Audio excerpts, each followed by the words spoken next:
तीच मेथी पालक शेपू खाऊन कंटाळा आला असेल तर बनवा मस्त झणझणीत अशी मोहरीची भाजी.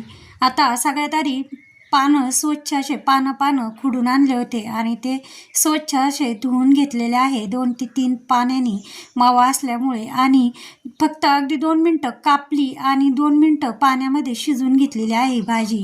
ती पुन्हा पिळून घेतली. आता लाल मिरच्या, शेंगदाणे, लसूण छान असं वाटून घेतलेलं आहे ओबडधोबड. आणि त्याच कढईमध्ये उकडलेल्या कढईमध्ये तेल टाकलं आणि ह्यो मसाला जो आहे चटणी छान अशी भाजून घेतली.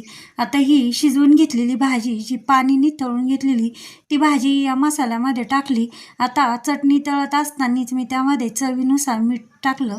आता मिठामुळं भाजीला पाणी सुटलं आणि मस्त अशी भाजी त्या मिठाच्या पाण्याचा थेंबही न टाकता शिजवून घेतली. अशा पद्धतीने तीच भाजी जर खाऊन कंटाळा आला असेल तर एकदा या पद्धतीने पानाची भाजी बनवा आणि भाकरीसोबत मस्त अशी खा.